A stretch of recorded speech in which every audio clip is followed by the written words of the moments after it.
Hello, bachcho. Let's read out the question first.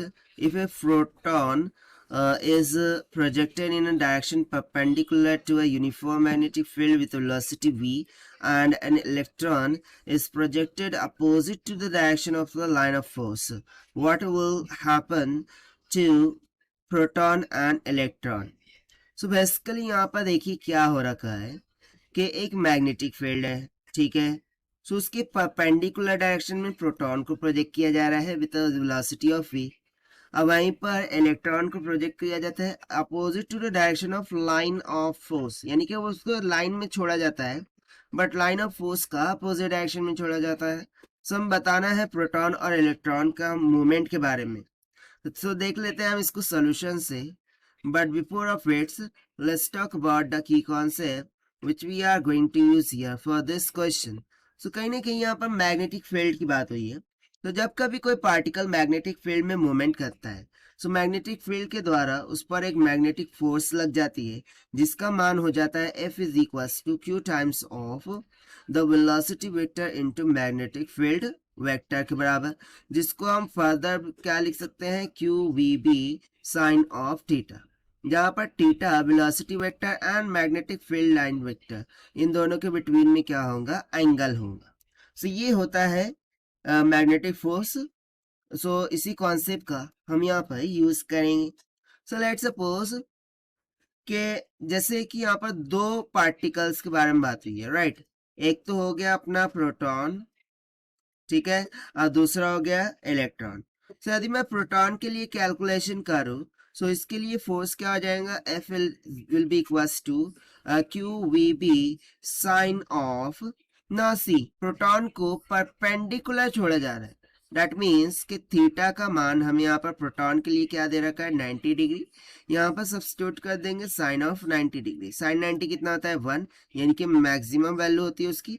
सो मुझे इतना पता चल गया कि प्रोटॉन के लिए जो भी फोर्स है वो कैसी होगी, मैक्सिमम होगी।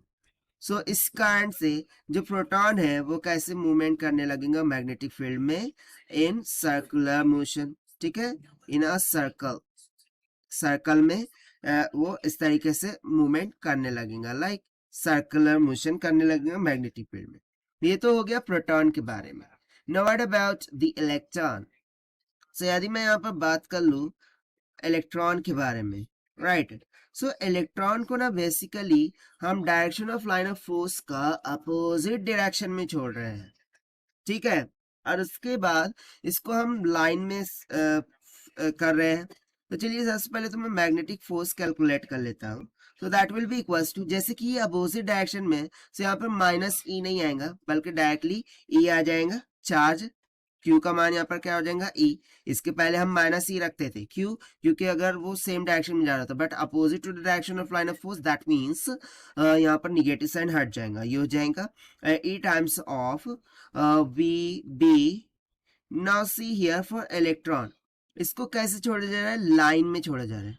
सो दो लाइन यदि पैरेलल हो, सो उनके बिटवीन का एंगल क्या होता था, हमें पता है, जीरो, जब वो पैरेलल होते थे।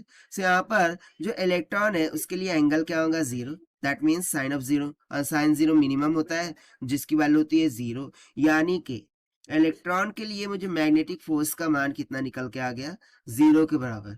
दैट मीन्स कि इलेक्ट्रॉन पर कोई भी फोर्स नहीं लग रही है। सो वो जैसा जा रहा था उसी डायरेक्शन में जाते रहेगा, means electron will move in a straight line. यहाँ पर हम सिंपली बोल देंगे कि electron will move, electron will move in a straight line. वो जैसे स्ट्रेट लाइन में मूव कर रहा था ना, उसी तरीके से अभी भी स्ट्रेट लाइन में मूव करेगा। और देखिए यही तो हो जाते हैं हमारे आंसर्स फॉर दिस क्वेश्चन, जो कि हमसे फाइंड आउट करने के लिए पूछा गया था। And this we have found by using the concept of electromagnetic force. Now let us take the option.